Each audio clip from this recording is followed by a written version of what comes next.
Murder in the Grand Manor. Hello, dear listeners. Welcome to IFFI Audiobooks. Here you can listen to crime, detective, and mystery fiction if you enjoy my content. Please consider hitting the like button. It's the only way the YouTube algorithm notices me. Murder in the Grand Manor. Written by Tom Hoke. Jim Smith knew this was going to be a memorable trip when his headlights picked out the figure of a woman talking animatedly to a palmetto during a driving rainstorm. Peering through the blur of water on his windshield, he found himself staring at gold opera pumps, a dripping outer garment of some shiny material hanging nearly to the ground, and two hats stuck squarely one upon the other on her head. Suddenly, she turned, waved a gloved fist at his lights, and disappeared around the left side of the building. In disbelief, he nosed the rental car closer to the looming building and a neon sign spelled out GRADMAOR, with enough space to allow for the true name, which according to his directions, could only be Grand Manor. 3 stories high, all but obscured by dark, wet foliage, the hotel appeared scarcely grand and by no means a manor. The attendant in the gas station back up the road had warned him. The attendant had showed some surprise when Jim asked how to find the Grand Manor Hotel. "That place is dead, even if it's still running. You won't like it." He started talking about a new casino hotel. "Look," Jim cut him off, "I want the Grand Manor. You don't know where it is?" Out of sheer curiosity, Jim added, "What's the matter with the Grand Manor?" The attendant shrugged. "It used to be the town meeting place a few years ago. Everybody stopped at the bar sometime during the day. A guy always knew what was going on in town then. You know, Rotary Club, Lions Club, and Garden Club luncheons, that sort of thing. And the bar always had at least a dozen people in it." He shook his head. "They put in a new bridge and a higher road separating the town from the old hotel. I guess that was the end. Nobody goes there no more." Then he waxed philosophical. "The town fell apart in a way. Since it got divorced from the Grand Manor, Bay St. Louis ain't the same. Just a bunch of houses scattered around. Without a central meeting place, there's nothing to hold the town together." He looked at Jim curiously. "You got a friend staying there?" he asked. Jim turned up his raincoat collar. "No," he said quite truthfully. "I don't have a friend staying there. Jerry Dupree was no friend of his, especially after this morning. However, $1,000 said he had to find Dupree and take him back to Fort Worth, Texas. Most of all, he wanted a word or two with Jerry Dupree." Jim took a deep breath and slammed the car door as he ran for the unappealing entrance, shoes crunching on the crushed shell of the driveway. A single naked street light threw waving shadows of heavy Spanish moss in continuous motion across the face of the building. A wet strand dangling eerily from a long branch of an enormous live oak tree brushed his head. Ancient the Grand Manor might be, but dry it looked, and nothing else mattered at the moment. The building must have been 100 or more years old. There was a vestibule between the lobby and the cracked sidewalk outside.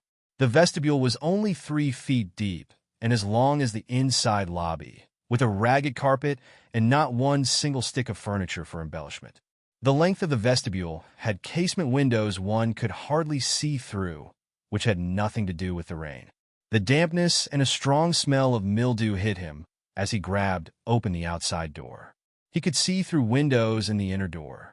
A wobbly ceiling fan turned jerkily as it dangled precariously from a 10-foot ceiling. Several rickety floor lamps offered the lighting arrangement for the lobby. Amazingly, just as he opened the outer door, a fat bellboy in a white coat a size too small opened the inner door. Jim was peering through as if on schedule. He glanced at Jim with little interest. "You want a room?" Nearly inspired Jim to an equally idiotic answer. He came within an ace of announcing he was looking for a 4th at bridge. Instead, Jim nodded shortly, his eyes running past the excess of wrought-tan furniture to a desk in the right corner, and the key holding wooden cubbyholes. The desk was presided over by an anemic little guy with a triangular head and thick-rimmed glasses. Straight ahead were a couple of French doors marked dining room. Another sign announced, "Closed." He was glad he wasn't hungry. Jim sloshed over to the desk. "Do you?" he began, but the desk clerk interrupted with a nod. "Single and a bath down the hall. $80 a day." His pasty face was expressionless.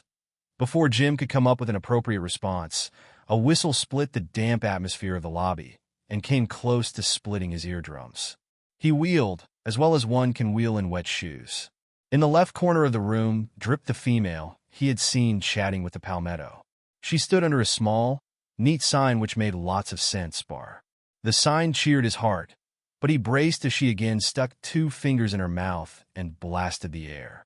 This time she punctuated the whistle with a bellow. "Annie, you have a visitor. Come on down and see who's here," she yelled, staring at Jim across the lobby. The desk clerk drew in his breath audibly. The fat one picked up a newspaper and challenged the bottom of a wicker chair with his weight. A dripping female strolled toward Jim, unbuttoning her coat, without disturbing the balance of her 2 hats. One was pink and one was purple, as he could see now. They were somewhat the worse for water. She pulled off the coat, and he gave it a triple take. It was real mink, very good, but somewhat old mink. Inside, that is, the shiny stuff he had noted earlier was the lining. Mink in the middle of the summer on the Gulf coat is head shrink material. Wrong side out, full-length mink anywhere would have sent a reputable psychiatrist to the funny farm. The woman was on a collision course with him, and Jim felt she might have walked through him if a skittering on the stairs hadn't stopped her. He followed her eyes to the staircase. Beside an antique cage elevator marked out of order, a small, white-haired woman dressed in lime capri pants and a maroon BS leather sweater descended with all the dignity of the Queen Mother. She nodded regally 3 times as she hit the bottom step, once to the desk clerk, once to Jim, and once to the gal with the hats. The fat character didn't look up from his paper, so his presence was not acknowledged. "Annie," the lady in the hat shouted. "This is your nephew, Charlie. Put on your glasses." From somewhere in the recesses of her ample bosom, which was difficult to reach through the top of the leather sweater, Annie drew out a pair of pince-nez glasses on a purple cord, carefully adjusted them, and moved closer to Jim. To his astonishment, she smiled broadly. "Why, it is Charlie. How wonderful, my dear boy." She gave her friend a quizzical look, grabbed Jim by both arms, stood on tiptoe, and planted a kiss in the region of his chin. Jim felt the whole bit was getting out of hand, especially the Appalachian boy. 35 summers and winters told him he was no boy, and neither was she his aunt. He leaned back weakly against the desk and inadvertently rested an elbow on the bell. This brought the fat bellboy from behind his paper. Aunt Annie's next words proved interesting. "Mr. Ladon," she said imperiously, "please open up the room next to mine for my nephew, the $30 one with the shower. I shall want him near me, of course." The desk clerk with the triangular face looked at the wet one trailing the wet mink, and then at Aunt Annie. He said a little too heartily, "Of course, Miss Gary, right away." He stared at Jim dubiously, realizing he had lost the game. "May I have your bag, sir?" Jim held out his keys to the bellboy. He was wet and tired, but the change in the room price interested him. The Grand Manor was where he wanted to be, and if this was the only way he could get a room without paying a small fortune, he could play along with it. For the moment, he would have acknowledged being Rebecca of Sunnybrook Farm to get out of his wet clothes. And Miss Annie Gary, if a bit addled, did not seem too formidable. Against the suspicions on Ladon's face, he patted the little woman affectionately on the shoulder and made like Charlie. "It has been a long time, Annie," he allowed heartily. His 6'2" frame blocked Ladon's view of Miss Annie, whose unexpected wink almost made Jim laugh. She extended a regal hand to her wet friend, who came forward and took it, her black eyes riveted on Jim's face. "This is Lady Mantle, Charlie, whose eyes are certainly better than mine." Aunt Annie smiled. "You may not remember, but I think you met aboard her yacht in Gulfport years ago. Of course you were very young." Jim was saved from replying by the arrival of the fat one with his bag. He managed to sideswipe Jim when he switched it from one hand to the other, muttering something about rocks. Jim tried on a bright smile for size. "And Annie, I must get out of these wet clothes. Perhaps you and Lady Mantle will join me for lemonade in the bar in a few minutes?" He could have made a fortune from one portrait of these two. Lady Mantle poked accurately at her top hat and gave Aunt Annie a meaningful look. Whatever that meant, Jim was soon to find out. Aunt Annie played with her pince-nez purple string like the glasses were a yo-yo. She looked at Jim and closed her eyes in sort of a disparaging gesture. Then she opened them, and the two ladies exchanged raised eyebrows. Aunt Annie said kindly, "It has been a long time, Charlie. Both of us are extremely allergic to lemons." They turned, crossed the lobby, and made a beeline for the bar. LaDon had his back to Jim, and there was nothing left to do but follow the bellboy up a creaky staircase. At the top of the first flight, he went right. A stretch of high-ceilinged dark hall had one 8-foot narrow window at the far end. Wheezing noisily from his effort, he fumbled a large key into the lock and introduced Jim to his quarters. Jim gave him a buck, closed the door on the silent scowl, and turned on the ceiling light to get the full effect. If this was the $30 room, it was overpriced. It was tired. The whole room was tired. Print drapes were limp. The wallpaper a startling potpourri of red roses peeled in spots. The bed sagged in despair under a mustard-colored chenille spread. There was a ceiling fan above the light. He found the switch, flipped it, and threw open the window. Clumps of wet shrubbery pushed against the screen. He hoped prayerfully if Jerry Dupree was under this roof, he had equally inviting quarters. Jim needed more complications like he needed a hole in his head. Obviously, the Grand Manor was not receptive to guests. He wondered why? What about the two old dames? And where in the hell was Jerry Dupree? He decided on the oblique approach in the face of LaDon's, jerking the welcome mat out from under him. And maybe, if they weren't completely insane, Aunt Annie and Lady Mantle could clue him in on the inhospitable reception from management. At least he could get a drink downstairs. He looked at the pine in his bag and decided to save it. The tiny bathroom with a shower drew his immediate attention. He draped wet clothes over the end of the iron bedstead and gave the shower a try. Then he climbed into slacks and a sports shirt and reluctantly added a coat to cover his shoulder holster and headed out of the room, with the bar the only bright spot on the current horizon. LaDon stared at him as he came down the stairs. "I assume you would like to register?" He pointed to the book in front of him, which offered Jim a blank page, and LaDon kept his hand on it while Jim picked up the pen.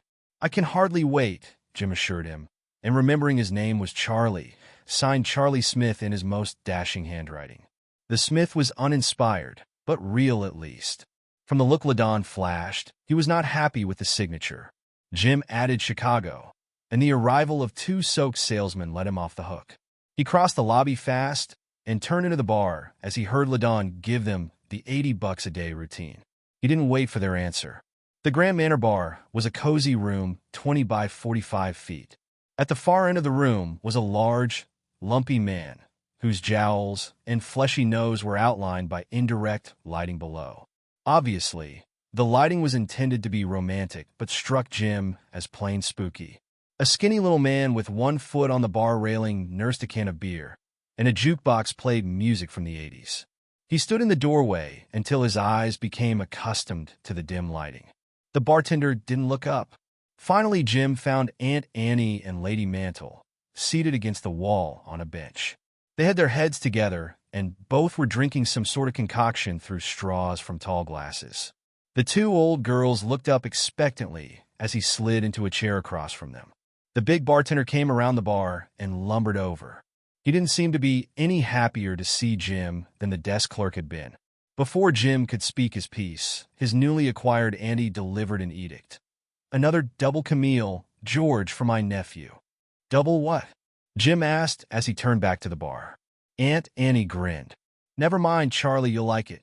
I invented it." She sipped from her glass. "A jigger of cherry brandy and 2 of scotch," she announced proudly. "Soda water and a cherry, and that's it. It's named after Hurricane Camille, which hit here in 1969.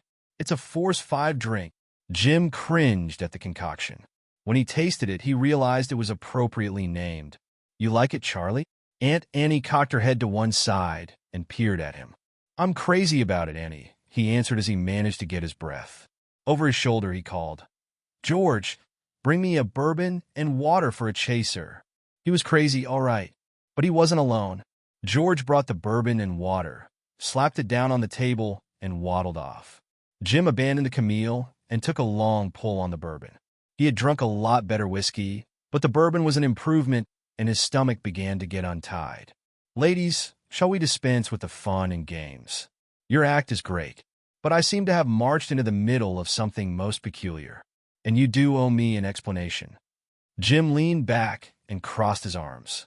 The severity of his expression was lost in the semi-darkness of the room. But the old dames were quite aware he was going to come up with a few questions. Lady Mantle pulled a fan out of the front of her dress and began fanning herself. Let's say around the middle of her forehead, which kept her eyes away from his. Aunt Annie was staring at the jukebox, swinging her pince-nez in tune to the music as if he weren't there at all. Jim slapped his hands down on their table. "Could I have your attention for a moment, please?" he offered sarcastically. The pince-nez swung to a slow stop. Lady Mantle's fan quit waving and lowered, so he could see her eyes. "They told him nothing at all?" The two old gals looked at each other and then back at him. Aunt Annie tapped on the table with her index finger. "Lena, Lady Mantle, thought it up. We are potted palms," she added hastily as if she had read his mind. "The battier we are, the safer we are." She sighed. "You see, Charlie, there's something funny going on around here." "You don't say." Now here was an understatement, if he had ever heard one. They both nodded solemnly. Aunt Annie went back to twisting her pince-nez glasses on the purple velvet cord. Lena, Lady Mantle, adjusted her hats and stared at him with black, opaque eyes.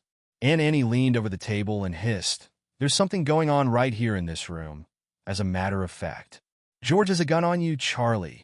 With magnificent control, he glanced around the room. The skinny beer drinker was mumbling over his beer can. And Aunt Annie was absolutely right. George was glaring in his direction, and on the bar, almost covered by a newspaper, the business end of a .38 was aimed, not at all casually at him. Just to set the record straight, Jim wouldn't have picked the southern part of Mississippi for a jaunt in the middle of summer.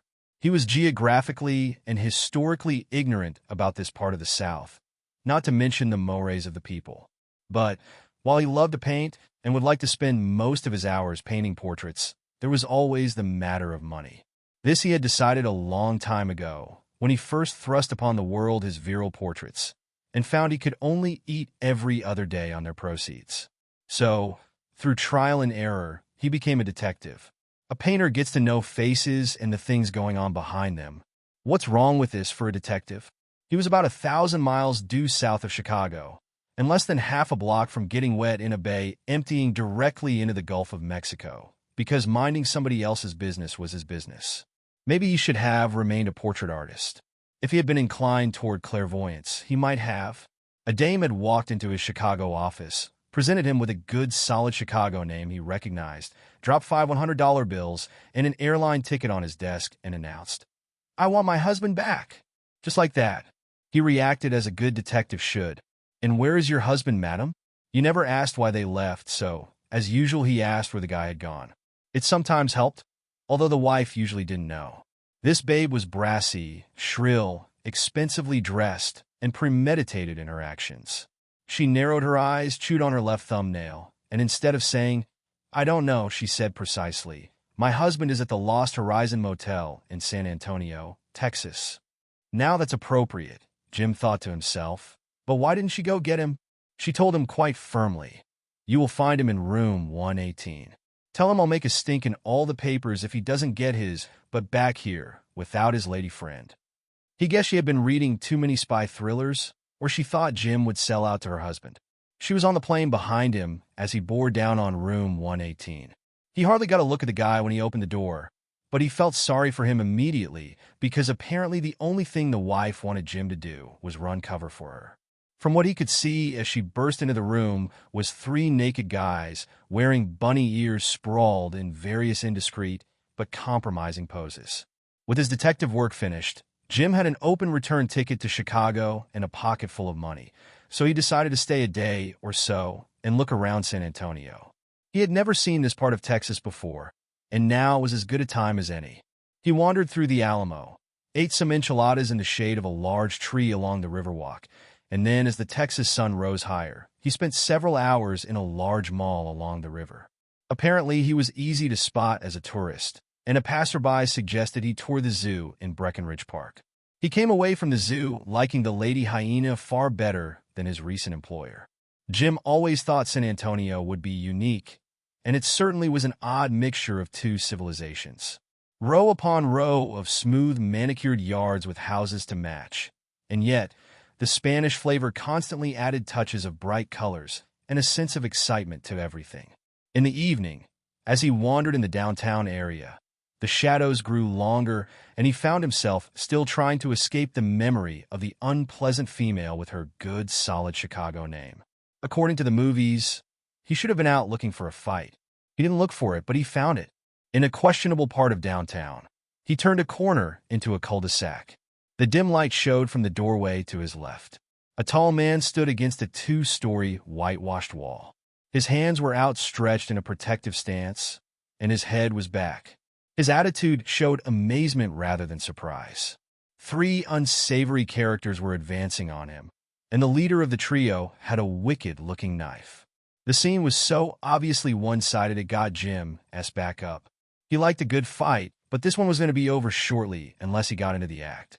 They didn't know Jim was behind them as they approached their intended victim. Jim put his lips together and gave them a very loud PSSSSD. All three turned as one in his direction. The .38 special in his right hand convinced them tonight was not their night. They took off past him in a dead heat, with a single Carajo vibrating in the damp night air. This left Jim with Bo Mitchell. That's what his card later indicated his name was. Maybe Jim should have walked out on this particular episode and let the muggers have him, but that's hindsight.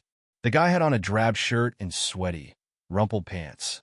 The stubble of beard didn't make him more attractive. He stood there for half a minute, shrugged, pulled out a dilapidated pack of cigarettes, and offered Jim one with a nod. Then he lit them both with amazingly steady fingers. "I don't like double-crossers," he said slowly. Jim was sure he meant it from the steel in his voice. But he wasn't talking to Jim. He was talking to himself. He sucked in his breath and blew out smoke. "You're handy, friend," he drawled. "Let's get out of here before we have more visitors." Jim followed the man around the corner and into a dark cafe. He sat down at a table in the corner and hunched in his chair looking at nothing. "Beer, that's all they've got," he advised. The waiter slouched over to them. "Dos cervezas," Jim told the waiter, using up most of his Spanish vocabulary.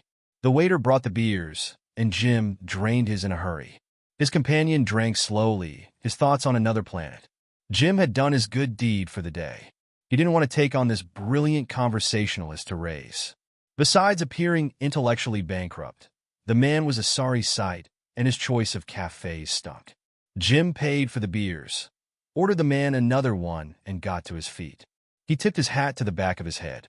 "See you later, chum," Jim told him. The man's eyes focused on Jim.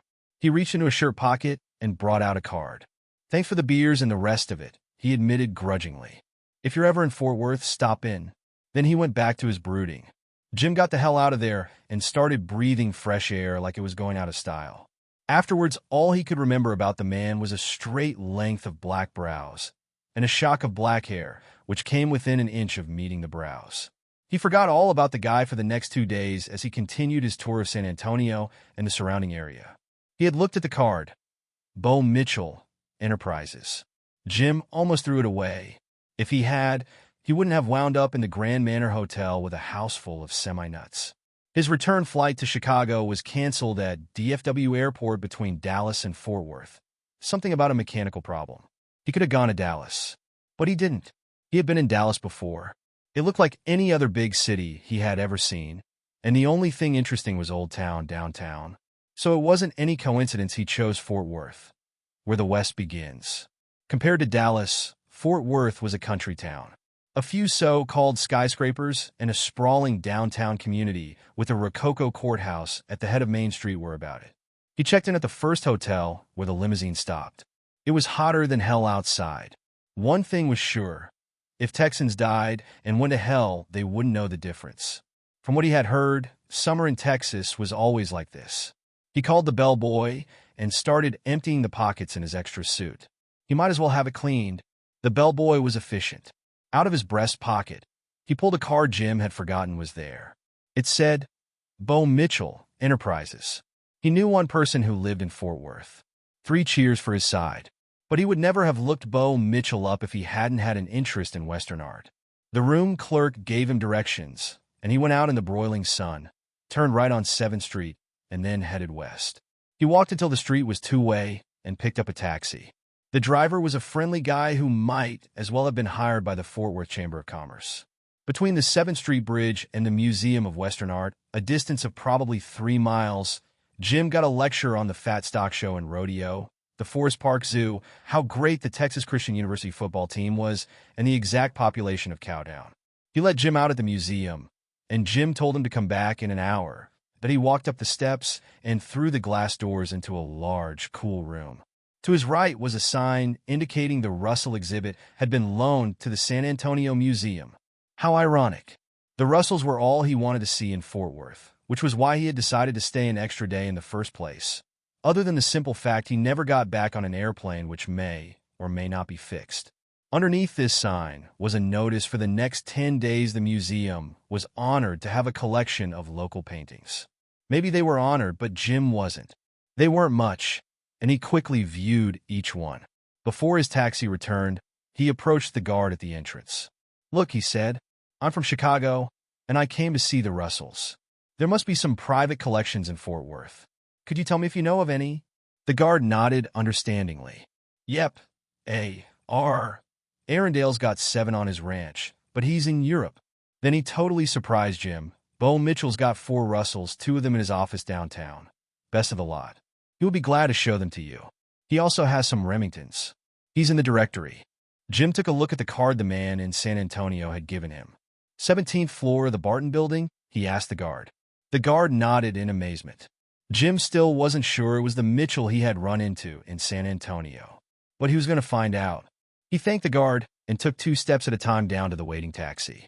When Jim saw the office building, he knew the guy he met in San Antonio was putting him on. He took a silent elevator to the 17th floor. The door whispered open, and he approached a fancy announced simply, "Entryway which Mitchell Enterprises in understated elegance." The Russells and curiosity led him to the entrance. A fine-looking receptionist raised her pretty blue eyes from her computer and asked politely, "May I help you, sir?" Jim opened his mouth to speak, but a man stepped out of the inner office. It was the character with the brows, smoking a cigarette and watching him.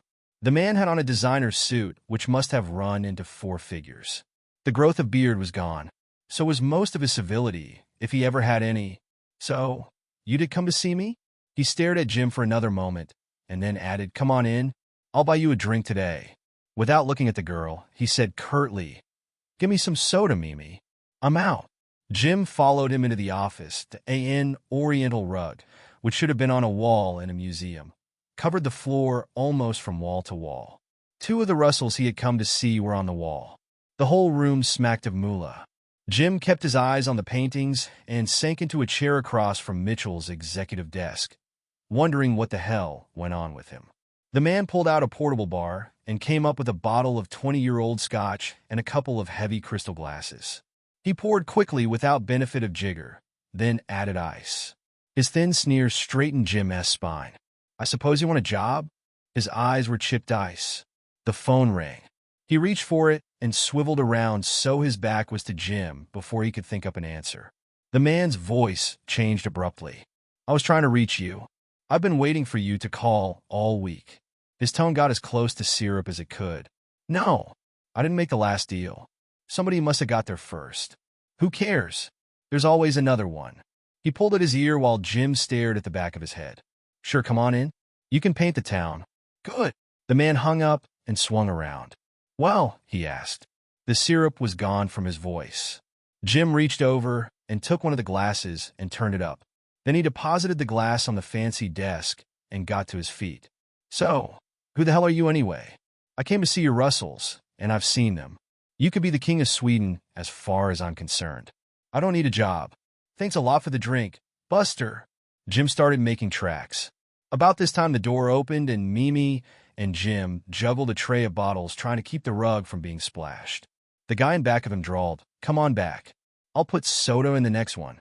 He looked at Jim thoughtfully. "I guess I got it wrong." He waved the girl away after she set the tray down by the bar on his desk. The man pulled out a cigarette, but Jim's response was quick. "No, thanks, Junior. We are even. I'm heading north. I'm not just nuts about the climate here." The syrup came back into the man's voice like you'd turn a faucet. "What's your name?" he asked, and then, "What do you do?" Jim lit his own cigarette.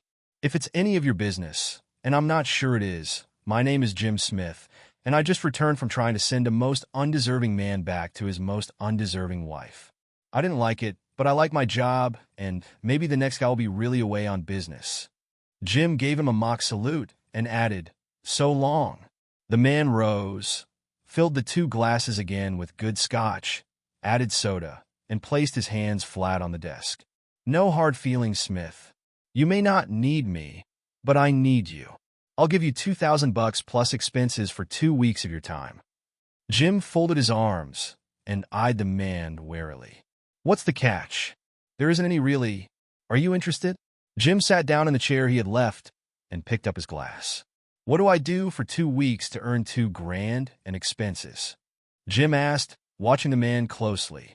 Mitchell swung around in his chair and looked at the ceiling. It struck Jim he wasn't meeting his eyes.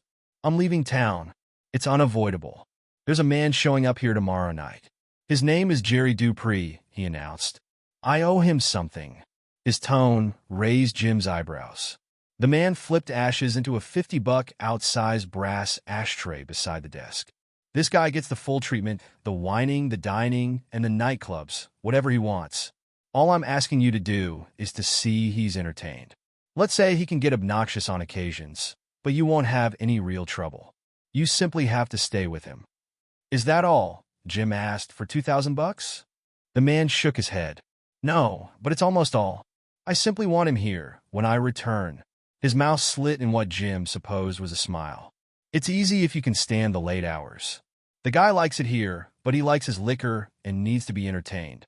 You and Jerry can have my guest house. Is it a deal?" So this is the way they make a deal in Texas. Jim wondered if Mitchell thought he was stupid. He took out his identification and laid it on the desk facing him. Then he leaned back in his chair and shook his head. "Sorry, I'm not starving. Why you want this character pinned down here is your business if you want it that way. But I smell rats. If it is a deal, you'll have to arrange it my way. How do I know I'm not playing games with a homicidal maniac?" Jim could see the wheels spinning. The man reached into his pocket and came out with a letter. He flapped it against the desk, took it out of the envelope, and pitched it across to Jim. "This is a letter to Jerry Dupree," he announced. Jim placed reading other people's mail in the same category as writing names on the walls of a public restroom. He gave Mitchell a disgusted look and started to get to his feet. Brother Mitchell rapped on the desk. "Wait a minute, Smith. This was opened by mistake by that near-sighted genius at the computer outside. It was slit open and laid on the desk with a dozen other letters. I read it, just as you would have under the circumstances." In an almost illegible scrawl, the letter said, "Jerry, your aunt needs help. I found the markets." It was signed, Edith.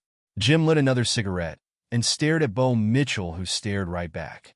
Then Jim asked, "Where does Dupree live? And why don't you show him the letter if you're such buddy-buddies? Why do you want me in the act?" The man gave Jim a cynical smile. "Buddy-buddies we are not. To answer your first question, Mr. Dupree lives in Odessa, Texas. He is a superstitious guy who helped me some years ago. I consider we are even, except at the moment he owes me $10,000 and is chiseling on the side. He poor-mouthed it around here enough to make you cry in your beer." Mitchell pointed to the letter. "I had no idea he had a living relative, especially an aunt with money. You heard me say once before I hate double-crossers. I want to get one jump ahead of Dupree. That's why I want him here. Does that explain everything, Smith?" Jim couldn't say it explained anything, but he hardly expected it would. He asked, "I assume Jerry Dupree works for you. What's the pitch?" Mitchell was trying to be agreeable. "I have enterprises in 3 states, Smith, bowling alleys, restaurants, strip centers, that sort of thing. Jerry works for me. It's simple." He shrugged. Then he asked again, "Is it a deal?" Jim looked around the plush office and back at Mitchell across the desk. "Yeah, deal," he answered shortly. The man pulled out a block of checks. "Half now, and half when I return," he said. "What if I take off with the 1,000? Bo Mitchell didn't look up. "You won't," he said evenly. "You won't." Jim gave the Russells another glance, turned on his heel, and went down the green marble corridor to the elevator. Once outside, he braced against the wind for a moment, then made it post-haste to the bank. The The teller scarcely looked at him as he counted out the 1,000. So far so good, he thought. When he returned to the hotel to pick up his bag and check out, if he had not had the money in his pocket, he might have gone north. But he crawled into another taxi, this time with an unsociable driver, and went for a 30-minute ride. Fort Worth had more hills than he had supposed. South of town, on a barren hill, sat Bo Mitchell's house. It was a big, ranch-style single-story home sprawled across a lot of ground. A large swimming pool baked in the sun between it and the guest house, some 200 yards away. The driver let Jim out, eyeing him somewhat curiously. Bo Mitchell's guest house had 2 bedrooms, 2 bathrooms, 2 telephones, a well-stocked kitchen including an ample liquor supply, and a large living room. It had been cleaned immaculately. There was not a speck of dust inside, though. There was more than enough outside. The key was in the door, as Mitchell had indicated. Jim pitched it onto a glass tabletop, put his stuff away, and built a drink loaded with ice cubes. The guest house was done up in a masculine ranch oak. Even the wastebaskets and facilities in the bathroom were enclosed in ranch oak and trimmed with brown towels and a brown bath mat adorned with enormous gold letter. It looked like some eager beaver in a very expensive Western store had been given the green light on the decor. As he stretched out on the couch, a telephone on the table beside him rang. He let it ring a couple of times and then picked it up.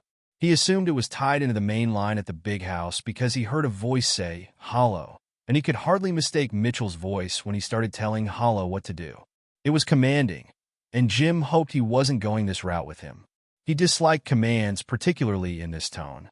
Mitchell directed a blue Cadillac be brought to the guest house, dinner at 7, and a ride to the airport at 8:30 that night. Hollow said yes, and Jim hung up. After all, the call wasn't for him. Hollow dropped off the blue Cadillac a few minutes later and announced Mitchell expected him for dinner at 6:30, indicating Hollow did not know he had heard the previous conversation. The man was sullen and fierce all at the same time, and Jim couldn't guess his nationality. Southern European, he supposed. He looked him over carefully, because their eyes never seemed to meet. Jim decided he was about as harmless as a king cobra. Jim showed up at the big house exactly at 6:30 and didn't get around to even pushing the doorbell. Hollow opened the door before he could get his hand up. The big house tied in well for a guy who went for Russells and Remingtons. A great living room was studded with expensive leather chairs, a flock of very good Oriental rugs, some more Russells, and a Remington. A couple of serapes were bright on the north wall. But there was something wrong about the house. Mitchell's man pointed to a bar at the end of the room, next to an enormous fireplace. Jim poured a drink, wondered if it ever got cold enough to use the fireplace here in hell, and tried to figure out what was missing. Obviously, Mitchell wasn't married. Certainly, there were no little feminine loving hands at home touches anywhere in the room. There was nothing personal except the large gold letter M that seemed to crop up everywhere. And then it dawned on him. There was not a single book anywhere in sight. It looked like the lobby of a hotel in Yellowstone Park, devastatingly impersonal. He couldn't imagine a room without books. Not until now. Maybe Mitchell couldn't read. "Hello!" He jumped. Mitchell had come in so quietly he had not heard his steps. Mitchell was frowning and abstract as he nodded at Jim and poured himself a drink. He got down to business in a hurry. "Meet Jerry's plane tomorrow night at Love Field in Dallas. Here's his picture and flight information so you won't miss him." Mitchell handed over a photo of a most unlikable man. He was round, short, wore glasses, and stared from the picture. Jim couldn't miss him. That he felt sure. Mitchell's man rang a bell, and Jim followed Mitchell into the dining room. The massive table was set at each end. He needed a megaphone if Mitchell chose to converse. But he didn't. Hollow, and his boss seemed to be trying to win a Golden Globe Award for taciturnity. The man was the only help Mitchell had. Anyway, the food was excellent: Angus steak, baked Idaho potatoes, and a green salad, accompanied by a choice Merlot. Jim was glad he liked a steak well done. That's the way he got it. After dinner, Mitchell rose abruptly, and Jim was dismissed. "I'm leaving in half an hour," Mitchell said. "I'll be in touch. Try the girl at the office in the morning to confirm the arrival time of Jerry's plane." So, he wasn't inclined toward conversation. For $2,000, Jim could take it. This was a guy he could do without. But there was the money in his damned curiosity. Outside it was still hot, and the wind pushed him back to the guest house. Who says Chicago has a monopoly on wind? 7th Street in Fort Worth, Texas was a perfect wind tunnel, so he had found out. On the top of Bo Mitchell's bleak hill, the wind stung your eyes when you faced it and tore at you when you walked away from it. Jim felt uneasy about this job. That was for openers. He didn't sleep well in Mitchell's guest house. Later on, he wished he had. Instead of counting proverbial sheep, he wondered why he had any compulsion to take this job. The money really wasn't that important. He didn't like Bo Mitchell. He was fairly sure he wouldn't like Jerry Dupree. It could only be curiosity. Mitchell was an enigma. He shuddered over a double bourbon and finally fell asleep. When he went to meet Jerry Dupree, he almost missed him for 2 reasons. First, Dupree had a hat, and second, he didn't have on glasses. Anyway, it just goes to prove a picture presents only one dimension. At first sight, Jerry Dupree looked slightly stupid, but Jim plain. So, he wasn't inclined toward conversation. For $2,000, Jim could take it. This was a guy he could do without. But there was the money and his damn curiosity. Outside it was still hot, and the wind pushed him back to the guest house. Who says Chicago has a monopoly on wind? 7th Street in Fort Worth, Texas was a perfect wind tunnel, so he had found out. On the top of Bo Mitchell's bleak hill, the wind stung your eyes when you faced it and tore at you when you walked away from it. Jim felt uneasy about this job. That was for openers. He didn't sleep well in Mitchell's guest house. Later on, he wished he had. Instead of counting proverbial sheep, he wondered why he had any compulsion to take this job. The money really wasn't that important. He didn't like Bo Mitchell. He was fairly sure he wouldn't like Jerry Dupree. It could only be curiosity. Mitchell was an enigma. He shuddered over a double bourbon and finally fell asleep. When he went to meet Jerry Dupree, he almost missed him for 2 reasons. First, Dupree had a hat, and second, he didn't have on glasses. Anyway, it just goes to prove a picture presents only one dimension. At first sight, Jerry Dupree looked slightly stupid, but Jim began to doubt it soon. And the picture didn't show how black his hair was or how black his eyes were behind the glasses in the picture. Later, Jim found out somewhere inside Dupree's portly exterior was a rather complex man. It was possible 25 years before he had been his mother's darling little roly-poly 6-year-old uninhibited son. But Jim bet he wouldn't have liked the man even then. Jim didn't like children just because they are children. To him, as people grow older, they are more of whatever they were to begin with. On some it's becoming, not on Jerry Dupree. Even at the first meeting, he recognized something remotely curious about Dupree. Jim might have been more interested in him if he thought his role would be more than a Playboy babysitter. Maybe this would teach him a lesson. But first impression indicated the guy was scared. Dupree put on his glasses and took off his hat to mop his brow, and Jim caught up with him. "You Dupree?" he asked. The man turned around fast. "Yeah, who are you?" He stuck out his chin, but his voice didn't seem too firm. "Name's Jim Smith. Mitchell sent me. He's out of town." Jim stuck out a fist and got a handful of limp fish and a trace of a grasp at the end of his fingers, along with a cold blank stare. He was going to love this guy. Dupree gave the same big, stupid smile Jim had noted in the picture, but his eyes were anything but stupid. "Bo's gone?" Jim nodded. This was finally getting through to him. Jim watched Dupree relax. Finally, the man said, "You like night spots, Smith?" Jim sighed. For $2,000, he was wild about night spots. "Yeah, sure. Shall we eat first?" he asked hopefully. Dupree went for the meal idea, and Jim steered him to a good restaurant. Their first meal together didn't enchant Jim. This guy was a taker. He took over everything at the table, including his salad, his first drink when he went to the restroom, and his dessert. Dupree took everything but the check. He even took over too many drinks and got a little garrulous. Any sentence with over 6 words indicated he was garrulous. It didn't make much sense to Jim, but he was listening. Dupree had a broken record going on this one. "Just you wait, Smith. Just you wait. Bo, too." And he squinted at him until Jim could hardly see his eyes. Jim tried to make Dupree come up with more. But it was no use. He finally decided they had absolutely nothing in common. Maybe Jim was uncharitable, but this job didn't appear to be a cinch. It wasn't. They did the town in Dallas too for the first few nights. Jim knocked off the liquor except for a shot now and then to keep him going. Dupree accepted everything as if he deserved the red carpet treatment. When they hit the dumps, he would pick up some babe and take her off into a corner, feeding her drinks and chug-a-lugging his own, leaving Jim the bill.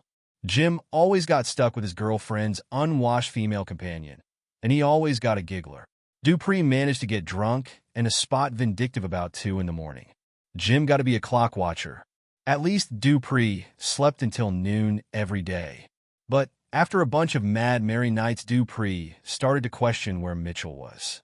This Jim couldn't answer because he had never heard back from their host. On the 5th morning after Jerry's arrival, Jim was summoned to the main house, leaving Dupree snoring peacefully in bed. Mitchell's man answered the door and pointed to the telephone in the hall. "Mr. Mitchell wants to talk to you, Mr. Smith." He picked up the telephone. Mitchell must have been at the other end of the earth because the connection was lousy and his voice indistinct. "How you doing, Smith?" he asked.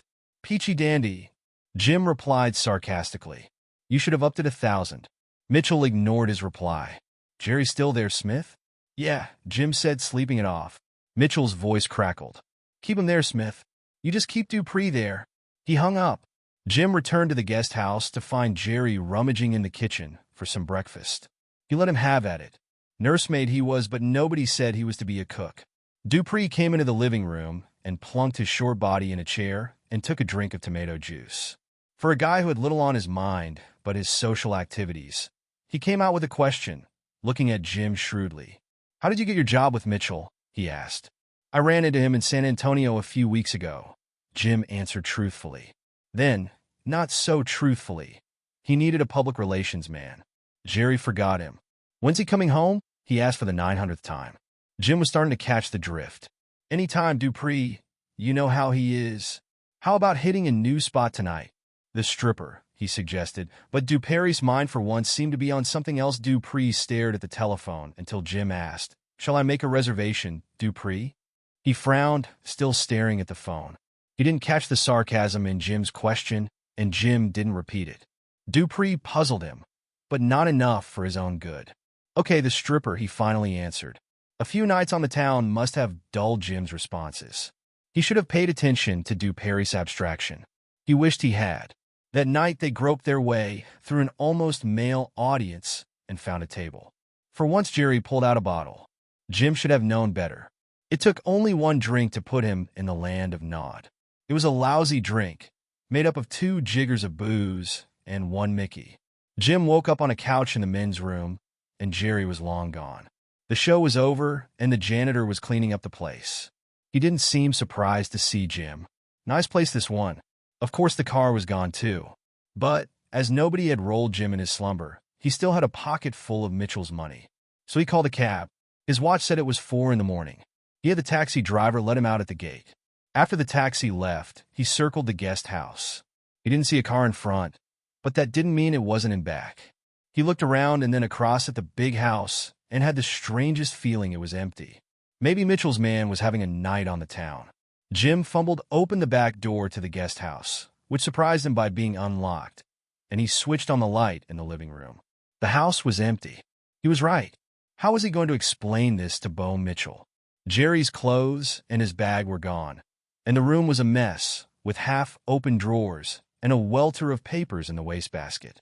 Jim didn't find much until he reached the bottom of the basket, where a torn-up express mail envelope attracted his attention.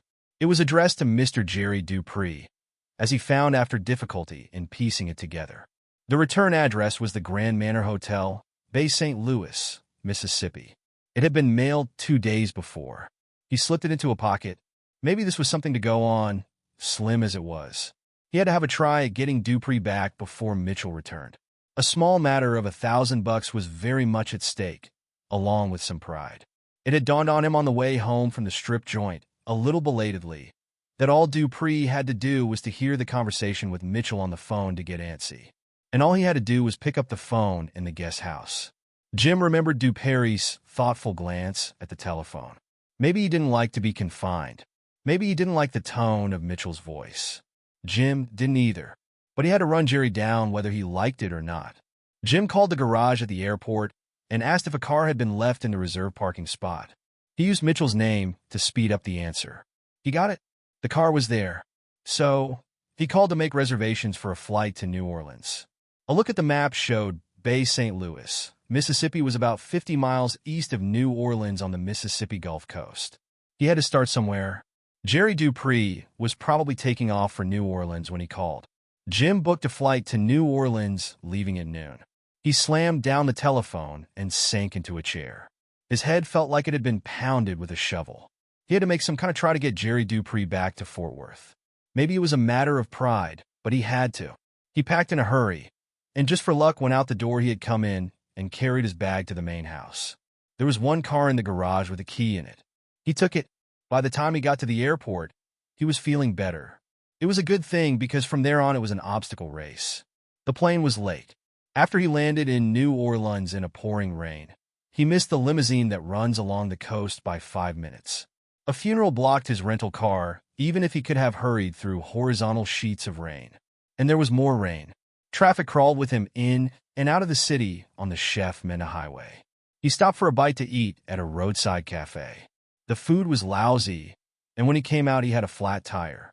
It certainly seemed everything and everybody conspired against his getting to Bay St. Louis.